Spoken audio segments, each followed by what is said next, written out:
അധ്യായം 14. ഇബ്രാഹിം. നാമം. 35-ാം സൂക്തത്തിലെ വഇദ് ഖാല ഇബ്രാഹിമു റബ്ബിജ്അൽ ഹാദൽ ബലദ ആമിനൻ എന്ന വാക്യത്തിൽ നിന്നാണ് ഈ സൂറത്തിന് നാമം സ്വീകരിച്ചത്. ഈ അധ്യായത്തിൽ ഇബ്രാഹീമിന്റെ ജീവചരിത്രം വിവരിക്കുന്നുവെന്ന് ഈ പേരിന് അർത്ഥമില്ല. മറിച്ച് മിക്ക അധ്യായങ്ങളുടെയും നാമങ്ങൾ പോലെ ഒരടയാളമെന്ന നിലയിൽ മാത്രമാണത്. അതായത് ഇബ്രാഹിം നബിയെ പരാമർശിച്ചിട്ടുള്ള അധ്യായം.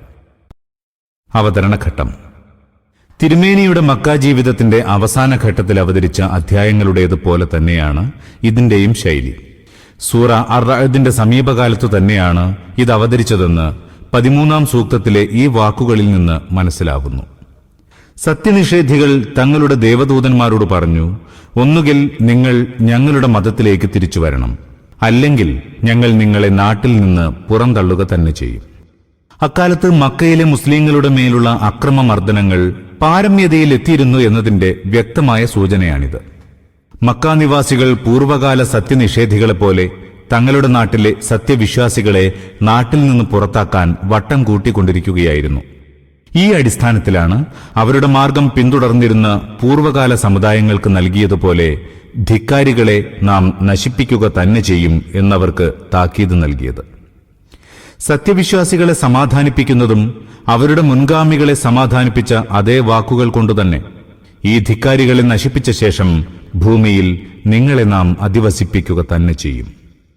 ഈ അധ്യായം തിരുമേനിയുടെ മക്ക ജീവിതത്തിന്റെ അവസാന ഘട്ടവുമായി ബന്ധപ്പെട്ടതാണെന്ന് ഇതിന്റെ അവസാന ഖണ്ഡിക വീക്ഷിക്കുമ്പോഴും മനസ്സിലാകുന്നുണ്ട്. മുഖ്യപ്രമേയങ്ങളും വാദങ്ങളും. നബി തിരുമേനിയുടെ പ്രവാചകത്വത്തെ നിഷേധിക്കുകയും അവിടുത്തെ പ്രബോധനം പരാജയപ്പെടുത്തുന്നതിനു വേണ്ടിയുള്ള പ്രവർത്തനങ്ങൾ നടത്തുകയും ചെയ്തവരുണ്ടല്ലോ, അവരെ ഗുണദോഷിക്കുന്നതിനു വേണ്ടി ഈ അധ്യായത്തിൽ അവതരിപ്പിക്കപ്പെട്ട ഉണർത്തലുകളും ആക്ഷേപശകാരങ്ങളും ഭീഷണിയുമെല്ലാം കൂടുതൽ നിശിതമാണ്. ഉദ്ബോധന ദൌത്യം ഇതിനു മുമ്പുള്ള അധ്യായങ്ങളിൽ വേണ്ടത്ര ഭംഗിയായി നിർവഹിച്ചിട്ടുണ്ടെന്നതാണ് അതിന് കാരണം. എന്നിട്ടും സത്യനിഷേധികളായ ഖുറൈശികളുടെ ധർമ്മച്യുതിയും ധിക്കാരവും നിഷേധവും തെമ്മാടിത്തവും അക്രമമർദ്ദനങ്ങളും ദിനംപ്രതി വർദ്ധിച്ചു വരികയായിരുന്നു. ബിസ്മില്ലാഹിർ റഹ്മാനിർ റഹീം. പരമദയാലുവും കരുണാവാരിധിയുമായ അല്ലാഹുവിന്റെ നാമത്തിൽ. അലിഫ് ലാം റാ. كتاب أنزلناه إليك لتخرج الناس من الظلمات إلى النور بإذن ربهم إلى صراط العزيز الحميد. അലിഫ് ലാം റാ. അല്ലയോ മുഹമ്മദ്, ഇത് നാം താങ്കളിലേക്കിറക്കിയ വേദമാകുന്നു. താങ്കൾ ജനത്തെ അവരുടെ നാഥന്റെ ഹിതാനുസാരം ഇരുട്ടിൽ നിന്ന് വെളിച്ചത്തിലേക്ക് കൊണ്ടുവരാൻ, അതായത് അജയ്യനും സ്വയം സ്തുത്യർഹനുമായവന്റെ മാർഗത്തിലേക്ക്, അന്ധകാരത്തിൽ നിന്ന് മോചിപ്പിച്ച് പ്രകാശത്തിലേക്ക് കൊണ്ടുവരിക എന്നതിന്റെ താൽപര്യം. പൈശാചിക മാർഗത്തിൽ നിന്ന് മോചിപ്പിച്ച് ദൈവിക മാർഗത്തിലേക്ക് കൊണ്ടുവരിക എന്നതാണ്. ദൈവിക മാർഗത്തിലല്ലാത്ത എല്ലാ വ്യക്തികളും തങ്ങളുടെ ചിന്താഗതികൾ എത്ര തന്നെ പ്രദീപ്തമാണെന്ന് ധരിച്ചാലും, വിജ്ഞാനത്തിന്റെ പ്രകാശം എത്ര തന്നെ ലഭിച്ചിട്ടുണ്ടെന്ന് വാദിച്ചാലും, യഥാർത്ഥത്തിൽ അജ്ഞതയുടെ അന്ധകാരത്തിൽ വഴിതെറ്റി നടക്കുകയാണ് ചെയ്യുന്നത്. മറിച്ച് ദൈവിക മാർഗത്തിലെത്തിയവൻ വിദ്യ നേടിയിട്ടില്ലാത്ത ഗ്രാമീണനാണെങ്കിൽ പോലും വിജ്ഞാനത്തിന്റെ വെളിച്ചത്തിലെത്തിയിരിക്കുന്നു. അതിനുശേഷം റബ്ബിന്റെ അനുമതിയോടുകൂടി അല്ലെങ്കിൽ അനുഗ്രഹത്തോടുകൂടി ദൈവമാർഗത്തിലേക്ക് ആനയിക്കുക എന്ന് പറഞ്ഞിരിക്കുന്നു. ഒരു പ്രബോധകനും സന്മാർഗം കാണിച്ചു കൊടുക്കുക എന്നതിനേക്കാൾ കൂടുതലായി ഒന്നും ചെയ്യാൻ സാധ്യമല്ലെന്ന യാഥാർത്ഥ്യത്തിലേക്കാണിത് വിരൽ ചൂണ്ടുന്നത്. പ്രവാചകന്റെ അവസ്ഥയും ഇതുതന്നെയാണ്. ആരെയും സന്മാർഗത്തിലേക്ക് പിടിച്ചുകൊണ്ടുവരിക എന്നത് അയാളുടെ കഴിവിൽപ്പെട്ടതല്ല. അത് പൂർണ്ണമായും അള്ളാഹുവിന്റെ അനുഗ്രഹത്തിലും അനുമതിയിലും പരിമിതമാണ്. അള്ളാഹു തൗഫീഖ് നൽകുന്നത് ആർക്കാണോ അവന് സന്മാർഗം പ്രാപിക്കാൻ സാധിക്കുന്നു. ആ തൗഫീഖില്ലെങ്കിൽ പ്രവാചകനെപ്പോലുള്ള ഒരു പരിപൂർണ പ്രബോധകന് തന്റെ മുഴുവൻ ശക്തിയും പ്രയോഗിച്ചാൽ പോലും ഒരാളെ സന്മാർഗത്തിലാക്കാൻ സാധ്യമല്ല. ഇനി അള്ളാഹുവിന്റെ തൗഫീഖ് ഉണ്ടെങ്കിലോ അയാളെ സംബന്ധിച്ചിടത്തോളം നിയമം തികച്ചും വ്യത്യസ്തമാണ്. ഖുർആൻ വിവിധ സ്ഥലങ്ങളിൽ വിശദമായി തന്നെ അത് വിവരിച്ചിട്ടുണ്ട്. സ്വയം സന്മാർഗം അന്വേഷിക്കുകയും ധിക്കാരത്തിൽ നിന്നും അധർമ്മത്തിൽ നിന്നും പക്ഷപാതത്തിൽ നിന്നും മുക്തമാവുകയും ചെയ്തവർ, ദേഹേച്ഛകൾക്കും വികാരങ്ങൾക്കും അടിമപ്പെടാതിരിക്കുന്നവർ, കണ്ണു തുറന്നു കാണുകയും കാതു തുറന്നു കേൾക്കുകയും ചെയ്യുന്നവർ, തെളിഞ്ഞ ബുദ്ധി കൊണ്ട് ചിന്തിച്ചു മനസ്സിലാക്കുന്നവർ, യുക്തിസഹമായ കാര്യങ്ങൾ വക്രതയില്ലാതെ അംഗീകരിക്കുന്നവർ എന്നിവർക്ക് മാത്രമേ സന്മാർഗപ്രാപ്തിക്ക് തൗഫീക്ക് ലഭിക്കുകയുള്ളൂവെന്ന് അതിൽ നിന്ന് വ്യക്തമായി മനസ്സിലാക്കാം. സ്വയം സ്തുത്യർഹൻ എന്ന് പറഞ്ഞതിന്റെ താൽപര്യം ഇതാണ്: ഒരാൾ നേരത്തെ സ്തുതിക്കപ്പെട്ടിട്ടുണ്ടായിരിക്കുകയോ ഇപ്പോൾ സ്തുതിക്കപ്പെട്ടുകൊണ്ടിരിക്കുകയോ ചെയ്യുമ്പോൾ മാത്രമേ അയാളെക്കുറിച്ച് മഹമൂദ് അഥവാ സ്തുതിക്കപ്പെട്ടവൻ എന്ന് പറയുകയുള്ളൂ. എന്നാൽ ഹമീദ് സ്വയം സ്തുതിക്കർഹനാണ്, മറ്റൊരാൾ സ്തുതിച്ചാലും ഇല്ലെങ്കിലും. സ്തുതിക്കപ്പെടുന്നവൻ, സ്തുത്യർഹൻ തുടങ്ങിയ പദങ്ങൾ അതിന്റെ ആശയം പൂർണ്ണമായി ധ്വനിപ്പിക്കുന്നില്ല. അല്ലാഹില്ലദീ ലഹു മാ ഫിസ് സമാവാതി വമാ ഫിൽ അർദ് വവൈലുൽ ലിൽ കാഫിരീന മിൻ അദാബിൻ ശദീദ്. ആകാശഭൂമികളിലുള്ളതിനൊക്കെയും ഉടയവനായ അല്ലാഹുവിന്റെ മാർഗത്തിലേക്ക് സത്യമംഗീകരിക്കാൻ വിസമ്മതിക്കുന്ന ജനത്തിന് അതിവിനാശകരമായ ശിക്ഷയുണ്ട്. الذين يستحبون الحياة الدنيا على الآخرة ويصدون عن سبيل الله ويبغونها عوجا أولئك في ضلال بعيد. അവർ പരലോക ജീവിതത്തേക്കാൾ ഇഹലോക ജീവിതത്തിന് മുൻഗണന നൽകുകയും അല്ലാഹുവിന്റെ മാർഗത്തിൽ നിന്ന് ജനങ്ങളെ തടയുകയും തങ്ങളുടെ ഇംഗിതത്തിനനുസരിച്ച് ആ മാർഗം വളഞ്ഞു കിട്ടണമെന്നാഗ്രഹിക്കുകയും ചെയ്യുന്നു. അക്കൂട്ടർ ബഹുദൂരം വഴിതെറ്റിപ്പോയിരിക്കുന്നു. പരലോകത്തെക്കുറിച്ച് ഒട്ടും ചിന്തിക്കാതെ ചിന്ത മുഴുവൻ ഇഹലോകത്തിൽ കേന്ദ്രീകരിച്ചവർ എന്ന് സത്യനിഷേധികളെക്കുറിച്ചാണ് ഇവിടെ പറയുന്നത്. ഇഹലോകത്തിലെ കാര്യലാഭത്തിനും സുഖസൗകര്യങ്ങൾക്കുമായി പരലോക നഷ്ടം വിലയ്ക്കു വാങ്ങാൻ അവർക്ക് സാധിക്കും.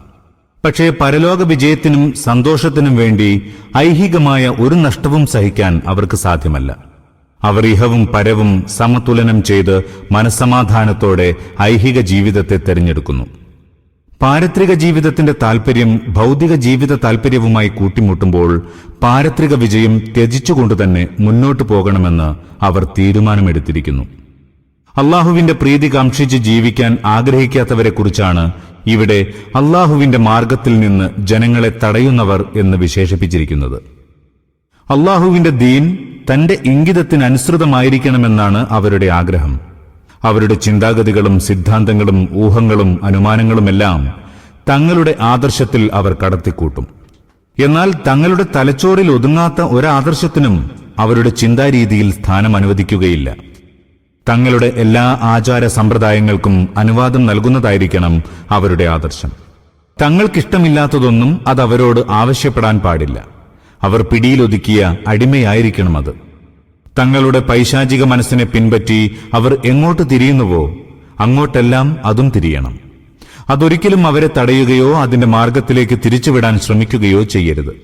അല്ലാഹു ഇങ്ങനെയുള്ള ഒരു ദീൻ അയക്കുമ്പോൾ മാത്രമേ അവർ അല്ലാഹുവിന്റെ വാക്കുകൾ അനുസരിക്കാൻ തയ്യാറുള്ളൂ. وما أرسلنا من رسول إلا بلسان قومه ليبين لهم فيضل الله من يشاء ويهدي من يشاء وهو العزيز الحكيم. നാം സന്ദേശവാഹകനായി അയച്ച ഏതു ദൈവദൂതനും സ്വജനത്തിന്റെ ഭാഷയിൽ തന്നെയാണ് അവരോട് സംസാരിച്ചിട്ടുള്ളത്. അദ്ദേഹം അവരെ കാര്യങ്ങൾ സുവ്യക്തമായി ഗ്രഹിപ്പിക്കേണ്ടതിനാണിത്. പിന്നെ അല്ലാഹു ഇച്ഛിക്കുന്നവരെ വഴിതെറ്റിക്കുന്നു. അവൻ ഇച്ഛിക്കുന്നവർക്ക് സന്മാർഗമേകുന്നു. അവൻ അജയ്യനും അഭിജ്ഞനുമല്ലോ. സ്വന്തം ജനതയുടെ ഭാഷയിൽ സന്ദേശം എത്തിക്കുക എന്നതിന് രണ്ടർത്ഥമുണ്ട്. ഒന്ന്, അല്ലാഹു ഏതൊരു ജനതയിലേക്ക് പ്രവാചകനെ നിയോഗിക്കുമ്പോഴും ആ ജനതയുടെ തന്നെ ഭാഷയിലായിരിക്കും ദൈവിക വചനങ്ങൾ അവതരിപ്പിച്ചു കൊടുക്കുക. നീ അവതരിപ്പിച്ച വിജ്ഞാനം ഞങ്ങൾക്ക് മനസ്സിലായില്ല, പിന്നെങ്ങനെ ഞങ്ങൾ അതിൽ വിശ്വസിക്കും എന്ന് ഒഴികഴിവ് പറയാൻ ജനങ്ങൾക്ക് അവസരം ലഭിക്കാതിരിക്കുന്നതിനും പ്രവാചകന്റെ ജനത ദൈവിക വാക്യങ്ങൾ ശരിയാവണ്ണം ഗ്രഹിക്കുന്നതിനും വേണ്ടിയാണിത്. രണ്ടാമത്തെ അർത്ഥം ഇതാണ്: അള്ളാഹു ഒരമാനുഷികത കാണിക്കുന്നതിനായി ദൂതനെ അയക്കുന്നത് അറേബ്യയിലേക്കായിരിക്കുക. എന്നാൽ അദ്ദേഹം സംസാരിക്കുന്നത് ജാപ്പനീസ് ഭാഷയിലോ ചൈനീസ് ഭാഷയിലോ ആവുക. ഇതൊരിക്കലും ഉണ്ടായിട്ടില്ല. ഇത്തരത്തിലുള്ള അത്ഭുതങ്ങൾ കാണിച്ച് ജനങ്ങളുടെ കൗതുക തൃഷ്ണയെ ശമിപ്പിക്കുന്നതിനേക്കാൾ അള്ളാഹുവിന്റെ ദൃഷ്ടിയിൽ കൂടുതൽ പ്രാധാന്യമർഹിക്കുന്നത് കാര്യങ്ങൾ പഠിപ്പിച്ച് മനസ്സിലാക്കി കൊടുക്കുന്നതിനാണ്. അതിനാവട്ടെ ഒരു ജനതയ്ക്ക് അവർക്ക് മനസ്സിലാവുന്ന ഭാഷയിൽ തന്നെ സന്ദേശങ്ങൾ എത്തിച്ചു കൊടുക്കുകയും വേണം. പ്രവാചകൻ എല്ലാവർക്കും മനസ്സിലാവുന്ന വിധത്തിൽ അവരുടെ ഭാഷയിൽ തന്നെ പ്രബോധനവും അധ്യാപനവും നടത്തിയാൽ പോലും എല്ലാവർക്കും സന്മാർഗപ്രാപ്തിക്കുള്ള ഉദവി ലഭിക്കുകയില്ല. കാരണം ഏതെങ്കിലും വാക്കുകൾ എല്ലാവർക്കും മനസ്സിലാവുന്നു എന്നതുകൊണ്ട് മാത്രം അതെല്ലാവരും അംഗീകരിച്ചു കൊള്ളണമെന്നില്ല. സന്മാർഗത്തിന്റെയും ദുർമാർഗത്തിന്റെയും നിയന്ത്രണം പൂർണ്ണമായും അള്ളാഹുവിന്റെ കയ്യിലാണ്. അവൻ ഉദ്ദേശിക്കുന്നവരെ ആ വാക്യങ്ങൾ മുഖേന സന്മാർഗത്തിലേക്ക് നയിക്കുന്നു. അപ്രകാരം അതേ വാക്യങ്ങൾ തന്നെ അവൻ ഉദ്ദേശിക്കുന്നവർ ദുർമാർഗത്തിലെത്താനും കാരണമാകുന്നു.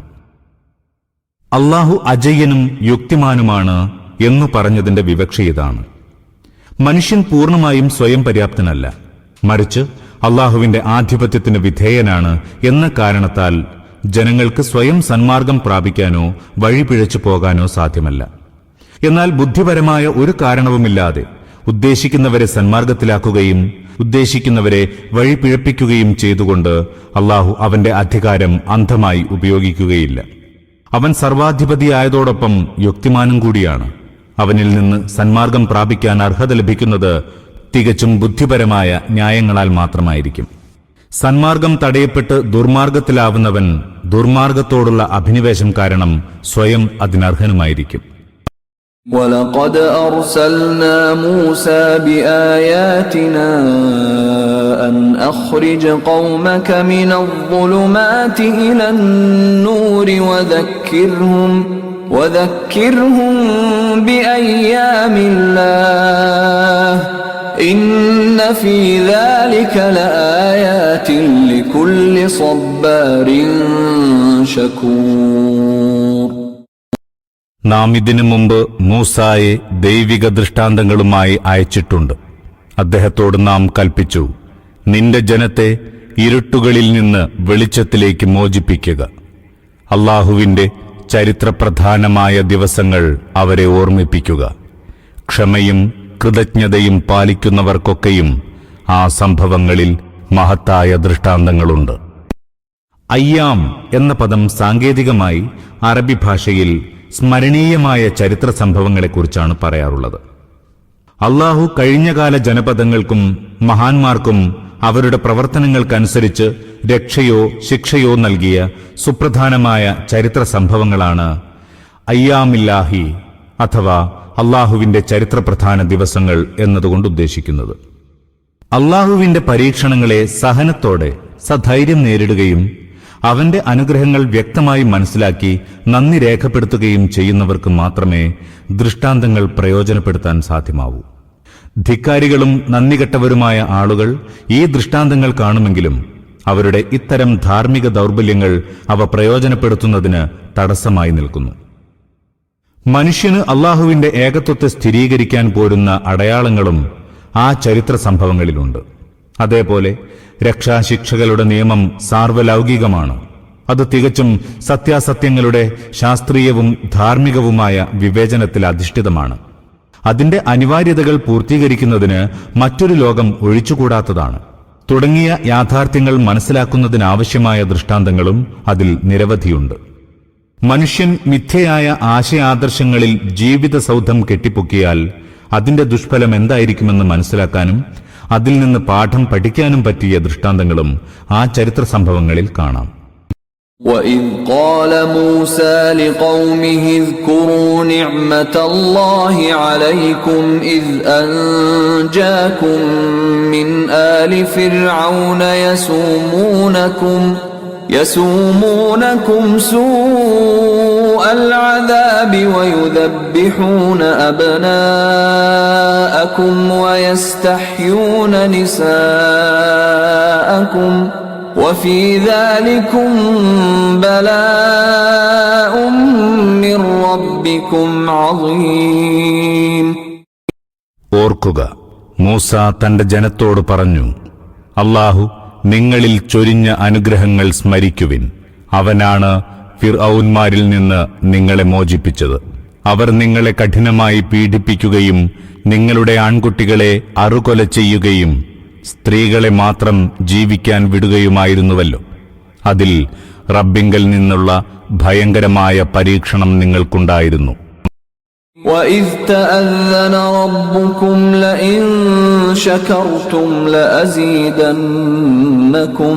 وَلَئِن كَفَرْتُمْ إِنَّ عَذَابِي لَشَدِيدٌ. റബ്ബ് നിങ്ങൾക്ക് മുന്നറിയിപ്പ് നൽകിയതും ഓർക്കുക.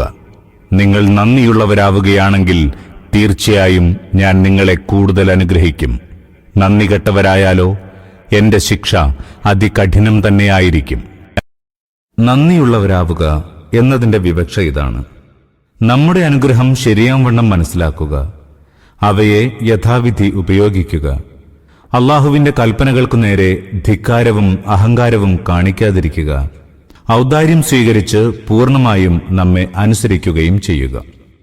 നന്ദികേട് കാണിച്ചാൽ ലഭിക്കുന്ന ശിക്ഷയെക്കുറിച്ച അവന്റെ പ്രഭാഷണം ബൈബിളിലെ ആവർത്തന പുസ്തകത്തിൽ വളരെ വിശദമായി തന്നെ ഉദ്ധരിച്ചിട്ടുണ്ട്. ഈ പ്രഭാഷണത്തിൽ മൂസ നബി അലൈഹിസ്സലാം തന്റെ വിയോഗത്തിന്റെ ഏതാനും ദിവസങ്ങൾക്ക് മുമ്പായി ഇസ്രായേലരെ അവരുടെ ചരിത്രത്തിലെ സുപ്രധാന സംഭവങ്ങൾ ഓർമ്മിപ്പിക്കുന്നു. പിന്നീട് അദ്ദേഹം മുഖേന അള്ളാഹു ഇസ്രായേലിയർക്ക് നൽകിയ തൗറാത്തിലെ കൽപ്പനകളെല്ലാം ആവർത്തിക്കുന്നു. അതിനുശേഷം അദ്ദേഹം ദീർഘമായ ഒരു പ്രസംഗം ചെയ്തിരിക്കുന്നു. അവർ ദൈവത്തെ അനുസരിക്കുകയാണെങ്കിൽ എന്തെല്ലാം അനുഗ്രഹങ്ങൾ ലഭിക്കുമെന്നും, മറിച്ച് അനുസരണക്കേടിന്റെ മാർഗമാണ് സ്വീകരിക്കുന്നതെങ്കിൽ എന്തുമാത്രം കഠിനമായ ശിക്ഷയായിരിക്കും ലഭിക്കുക എന്നും അതിൽ വിവരിക്കുന്നു. ഈ പ്രസംഗം ആവർത്തന പുസ്തകത്തിൽ 4, 6, 8, 10, 11, 28, 29, 30 എന്നീ അധ്യായങ്ങളിൽ പരന്നു കിടക്കുന്നു. അതിൽ ചില ഭാഗങ്ങൾ അത്യന്തം വികാരതീവ്രവും പാഠം നൽകുന്നതുമാണ്. ചില ഉദാഹരണങ്ങൾ ഉദ്ധരിക്കാം. പ്രസംഗത്തിന്റെ പൂർണ്ണരൂപം ഏതാണ്ട് ഇതിൽ നിന്ന് ഊഹിക്കാവുന്നതാണ്: ഇസ്രായേലേ കേട്ടാലും, നമ്മുടെ ദൈവമായ യഹോവയത്രേ ഏകദൈവം. നിന്റെ ദൈവമായ യഹോവയെ പൂർണ്ണ ഹൃദയത്തോടും പൂർണ്ണ ആത്മാവോടും പൂർണ്ണ ശക്തിയോടും കൂടി സ്നേഹിക്കണം. ഇന്ന് ഞാൻ നിന്നോട് കൽപ്പിക്കുന്ന ഈ വചനങ്ങൾ നിന്റെ ഹൃദയത്തിലുണ്ടായിരിക്കണം. അവ നിന്റെ സന്താനങ്ങളെ ശുഷ്കാന്തിപൂർവം പഠിപ്പിക്കണം. വീട്ടിലിരിക്കുമ്പോഴും വഴിയെ നടക്കുമ്പോഴും കിടക്കുമ്പോഴും എഴുന്നേൽക്കുമ്പോഴും നീ അവയെക്കുറിച്ച് സംസാരിക്കണം. ആവർത്തനം 6-ാം അധ്യായം 4 മുതൽ 7 വരെ വചനങ്ങൾ. ഇസ്രായേലേ, നിന്റെ ദൈവമായ യഹോവ നിന്നിൽ നിന്ന് എന്താണ് ആവശ്യപ്പെടുന്നത്? നിന്റെ ദൈവമായ യഹോവയെ ഭയപ്പെടുക, അവന്റെ വഴികളിലെല്ലാം നടക്കുക, അവനെ സ്നേഹിക്കുക. നിന്റെ പൂർണ്ണ ഹൃദയത്തോടും പൂർണ്ണ ആത്മാവോടും നിന്റെ ദൈവമായ യഹോവയെ സേവിക്കുക. ഇന്ന് നിന്റെ നന്മയ്ക്ക് നിന്നോട് ഞാൻ ആജ്ഞാപിക്കുന്നു. യഹോവയുടെ കൽപ്പനകളും ചട്ടങ്ങളും പാലിക്കുക. കണ്ടാലും ആകാശവും ആകാശങ്ങളുടെ ആകാശവും ഭൂമിയും അതിലുള്ളതൊക്കെയും നിന്റെ ദൈവമായ യഹോവയ്ക്കുള്ളതാകുന്നു. ആവർത്തനം 10-ാം അധ്യായം 12 മുതൽ 14 വരെ വചനങ്ങൾ. وقال موسى إن تكفروا أنتم ومن في الأرض جميعا فإن الله لغني حميد. മൂസ പറഞ്ഞു, നിങ്ങൾ നിഷേധിച്ചാൽ എന്നല്ല, ഭൂമിയിൽ വസിക്കുന്നവരൊക്കെയും നിഷേധിച്ചാലും അല്ലാഹു ഒട്ടും പരാശ്രയമില്ലാത്തവനും സ്വയം സ്തുത്യർഹനുമാകുന്നു. മൂസാ നബി അലൈഹിസ്സലാം തന്റെ ജനതയുമായി നടത്തിയ സംഭാഷണത്തിലേക്ക് ചുരുക്കത്തിൽ സൂചന നൽകിയതിന്റെ ഉദ്ദേശ്യം ഇതാണ്: അല്ലാഹു ഏതെങ്കിലും ജനതയ്ക്ക് അനുഗ്രഹം നൽകുകയും അതിനു പകരമായി ആ ജനത നന്ദികേടും ധിക്കാരവും കാണിക്കുകയാണെങ്കിൽ ആ ജനതയ്ക്ക് പാഠമുള്ള അനന്തരഫലങ്ങൾ കാണേണ്ടി വരുമെന്ന് മക്ക നിവാസികളെ ഓർമ്മപ്പെടുത്തുക. ബനൂ ഇസ്രായേലിന്റെ അവസ്ഥ നിങ്ങൾ കൺമുമ്പിൽ കണ്ടുകൊണ്ടിരിക്കുന്നു. ഇനി അള്ളാഹുവിന്റെ അനുഗ്രഹങ്ങൾക്കും ഔദാര്യങ്ങൾക്കും പകരമായി നന്ദികേട് കാണിച്ചുകൊണ്ട് നിങ്ങളും ഇതേ അനന്തരഫലം കാണാൻ ആഗ്രഹിക്കുന്നുവോ? ഇവിടെ മറ്റൊരു കാര്യം കൂടി വ്യക്തമാവുന്നുണ്ട്. അള്ളാഹു തന്റെ അനുഗ്രഹത്തെ വിലമതിക്കണമെന്നാണ് ഖുറൈശികളോട് ആവശ്യപ്പെടുന്നത്. ആ അനുഗ്രഹം അറബിയായ മുഹമ്മദ് നബിയെ അവർക്കിടയിൽ ജനിപ്പിക്കുകയും അദ്ദേഹം മുഖേന ഈ മഹത്തായ വിജ്ഞാനം അവരിലേക്ക് അയക്കുകയും ചെയ്തുവെന്നതാണ്. അതേപ്പറ്റി പലതവണ തിരുമേനി ഖുറൈശികളോട് ഇങ്ങനെ പറയാറുണ്ടായിരുന്നു: എന്റെ ഒരു വാക്യം നിങ്ങൾ അംഗീകരിച്ചാൽ അറബികളും അനറബികളും നിങ്ങൾക്ക് കീഴ്പ്പെടും. ألم يأتكم نبأ الذين من قبلكم قوم نوح وعاد وثمود والذين من بعدهم لا يعلمهم إلا الله جاءتهم رسلهم بالبينات فردوا أيديهم في أفواههم وقالوا إنا كفرنا بما أرسلتم به وإنا لفي شك مما تدعوننا إليه مريب. മുമ്പ് കടന്നുപോയ സമുദായങ്ങളുടെ ചരിത്രങ്ങളൊന്നും നിങ്ങൾ അറിഞ്ഞിട്ടില്ലയോ? നൂഹിന്റെ ജനത്തിന്റെയും ആദ് സമൂദ് വർഗങ്ങളുടെയും അവർക്കു ശേഷം വന്ന നിരവധി സമുദായങ്ങളുടെയും എണ്ണം അല്ലാഹുവിനു മാത്രമേ അറിയൂ. ആ സമുദായങ്ങളിലേക്ക് അയക്കപ്പെട്ട ദേവദൂതന്മാർ സുവ്യക്തമായ സന്ദേശങ്ങളും തെളിഞ്ഞ ദൃഷ്ടാന്തങ്ങളുമായി അവരെ സമീപിച്ചു. അപ്പോൾ അവർ കൈകൾ വായിൽ തിരുകിക്കൊണ്ടു പറഞ്ഞു: നിങ്ങൾ പ്രബോധനം ചെയ്യാൻ നിയുക്തരായിട്ടുള്ള സന്ദേശങ്ങൾ ഞങ്ങൾ അംഗീകരിക്കുന്നില്ല. ആ സന്ദേശത്തെ സംബന്ധിച്ച് ഞങ്ങൾ ആശങ്കാകുലരാകുന്നു. മൂസാ നബിയുടെ പ്രഭാഷണം അവസാനിച്ചു. ഇവിടെ നിന്ന് മക്കയിലെ സത്യനിഷേധികളോടുള്ള സംബോധനം ആരംഭിക്കുന്നു. അപ്പോൾ അവർ കൈകൾ വായിൽ തിരുകി എന്നു പറഞ്ഞതിന്റെ ഉദ്ദേശത്തെക്കുറിച്ച് വ്യാഖ്യാതാക്കൾക്കിടയിൽ ധാരാളം അഭിപ്രായ ഭിന്നതകളുണ്ട്. വിവിധ ആളുകൾ വിവിധ അർത്ഥങ്ങളാണ് ഇതിന് കൽപ്പിച്ചിട്ടുള്ളത്. നമ്മുടെ അഭിപ്രായത്തിൽ കാതിൽ കൈവയ്ക്കുക അഥവാ പൂർണ്ണമായും നിഷേധിക്കുക, പല്ലുകളിൽ വിരൽ വയ്ക്കുക അഥവാ ആശ്ചര്യപ്പെടുക എന്നിങ്ങനെ ഉറുദുവിൽ പറയുന്നതിന്റെ ആശയത്തോടാണ് ഇതിനടുപ്പമുള്ളത്. കാരണം ശേഷമുള്ള വാചകത്തിൽ വ്യക്തമായ നിഷേധവും ആശ്ചര്യവുമുണ്ട്. രണ്ടർത്ഥത്തെയും അത് ഉൾക്കൊള്ളുന്നു. പുറമേ അതിലൽപ്പം കോപത്തിന്റെ സ്വരവുമുണ്ട്. പ്രവാചക സന്ദേശത്തെക്കുറിച്ച് സത്യനിഷേധികൾക്കിടയിൽ മനസ്സമാധാനമില്ലാത്ത ഒരു സംശയം നിലനിൽക്കുന്നുണ്ട്. ഇത് സത്യപ്രബോധനത്തിന്റെ പ്രത്യേകതയാണ്. അത് വളർന്നു വരുമ്പോൾ അനിവാര്യമായും ഒരു തരം പരിഭ്രമം ഉണ്ടായിത്തീരുന്നു. അതിനെ എതിർക്കുകയും നിഷേധിക്കുകയും ചെയ്യുന്നവർക്ക് പോലും മനസ്സമാധാനത്തോടെ എതിർക്കാനോ നിഷേധിക്കാനോ സാധ്യമല്ല. ശക്തിയായി അതിനെ തടയണമെന്നും കഠിനമായി എതിർക്കണമെന്നും ആഗ്രഹിക്കും. പക്ഷേ പ്രബോധനത്തിന്റെ ശുദ്ധത, ബുദ്ധിപരമായ തെളിവുകൾ, കാപട്യമില്ലാത്തതും നിർമ്മലവുമായ വാക്കുകൾ, ഹൃദയാവർജകമായ ഭാഷ, പ്രബോധകരുടെ കുറ്റമറ്റ ചര്യ, വിശ്വാസികളുടെ ജീവിതത്തിൽ പ്രകടമാവുന്ന മാറ്റം, അവരുടെ സത്യസന്ധമായ വാക്കുകൾക്കനുസൃതമായ പരിശുദ്ധമായ പ്രവൃത്തി, ഇതെല്ലാം കൂടി കടുത്ത ഒരു എതിരാളിയുടെ മനസ്സിൽ പോലും ഒരുതരം പരിഭ്രമം ഉണ്ടാക്കി തീർക്കുന്നു. സത്യപ്രബോധകരെ അസമാധാനത്തിലേക്ക് നയിക്കുന്നവർക്ക് സ്വന്തം സമാധാനം നിഷേധിക്കപ്പെടുന്നു.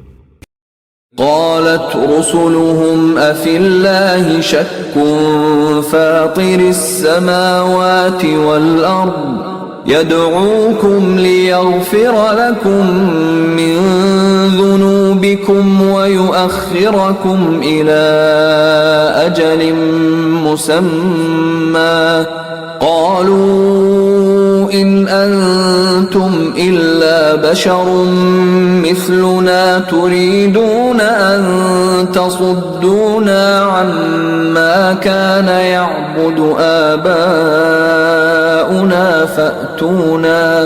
فأتونا بسلطان مبين.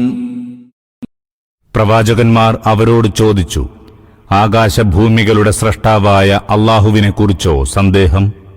നിങ്ങളുടെ പാപങ്ങൾ പുറത്തു തരുന്നതിനും ഒരു നിശ്ചിത ഘട്ടം വരെ അവസരമേകുന്നതിനും അവൻ നിങ്ങളെ ക്ഷണിച്ചുകൊണ്ടിരിക്കുന്നു.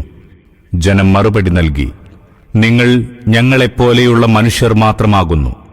പൂർവപിതാക്കൾ തൊട്ട് ആരാധിച്ചു വരുന്ന മൂർത്തികളെ ആരാധിക്കുന്നതിൽ നിന്ന് ഞങ്ങളെ തടയാനാണല്ലോ നിങ്ങൾ ആഗ്രഹിക്കുന്നത്. ശരി, ഖണ്ഡിതമായ വല്ല പ്രമാണവുമുണ്ടെങ്കിൽ കാണിക്കുവിൻ.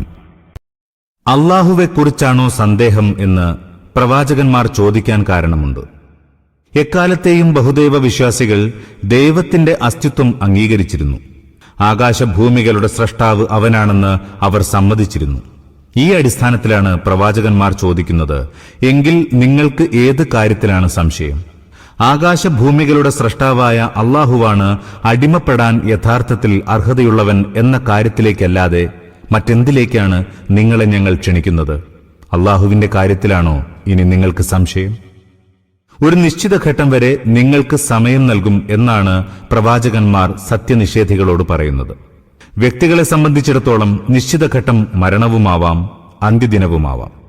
എന്നാൽ സമുദായങ്ങളെ സംബന്ധിച്ചാവുമ്പോൾ അവരുടെ ഉത്ഥാന പതനങ്ങൾ അവരുടെ തന്നെ ചില സ്വഭാവ ഗുണങ്ങളുമായി ബന്ധപ്പെട്ടാണ് കിടക്കുന്നത്. ഒരു നല്ല ജനത തങ്ങളുടെ ആഭ്യന്തര രംഗത്ത് തിന്മ വളർത്തുകയാണെങ്കിൽ അവർക്ക് പ്രവർത്തിക്കാനുള്ള അവസരം ചുരുക്കുകയും അവരെ നശിപ്പിക്കുകയും ചെയ്യുന്നു. ഒരു ദുഷ്ടജനത തങ്ങളുടെ ദുർഗുണങ്ങളെ സദ്ഗുണങ്ങൾ കൊണ്ട് മാറ്റുകയാണെങ്കിൽ അവരുടെ പ്രവർത്തനകാലം ചിലപ്പോൾ അന്ത്യദിനം വരെ ദീർഘിപ്പിക്കുകയും ചെയ്യും. ഇതേ ആശയമാണ് സൂറ അർ-റഅദ് 11-ാം സൂക്തം സൂചിപ്പിക്കുന്നത്. ഒരു ജനം സ്വന്തം ഗുണങ്ങളെ സ്വയം പരിവർത്തിപ്പിക്കുന്നതുവരെ അള്ളാഹു അവരുടെ അവസ്ഥയെ പരിവർത്തിപ്പിക്കുന്നില്ല. സത്യനിഷേധികളുടെ മറുപടി ഇപ്രകാരമായിരുന്നു: നിങ്ങൾ എല്ലാ നിലയിലും ഞങ്ങളെപ്പോലെയുള്ള മനുഷ്യരായിട്ടാണ് കാണപ്പെടുന്നത്. തിന്നുന്നു, കുടിക്കുന്നു, ഉറങ്ങുന്നു, ഭാര്യാസന്താനങ്ങളെ സ്വീകരിക്കുന്നു, വിശപ്പും ദാഹവും രോഗവും ദുഃഖവും ചൂടും തണുപ്പുമെല്ലാം അനുഭവിക്കുന്നു. ഇങ്ങനെ എല്ലാ മാനുഷിക ദൗർബല്യങ്ങളിലും നിങ്ങൾ ഞങ്ങളെപ്പോലെയാണ്. നിങ്ങളിൽ അസാധാരണമായി ഒന്നും ഞങ്ങൾ കാണുന്നില്ല. അങ്ങനെ വല്ലതും കണ്ടിരുന്നെങ്കിൽ അതിന്റെ അടിസ്ഥാനത്തിൽ നിങ്ങൾ ദൈവദൂതന്മാരാണെന്നും ദൈവം നിങ്ങൾ മുഖേന ഞങ്ങൾക്ക് സന്ദേശം അയച്ചിട്ടുണ്ടെന്നും മലക്കുകൾ നിങ്ങളുടെ അരികിൽ വരാറുണ്ടെന്നും വിശ്വസിക്കാമായിരുന്നു.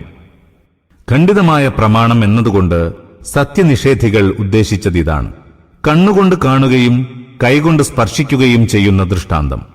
ദൈവമാണ് പ്രവാചകരെ അയച്ചതെന്നും അവർ കൊണ്ടുവന്ന സന്ദേശം ദൈവിക സന്ദേശമാണെന്നും അത് മുഖേന അവർക്ക് ബോധ്യം വരണം.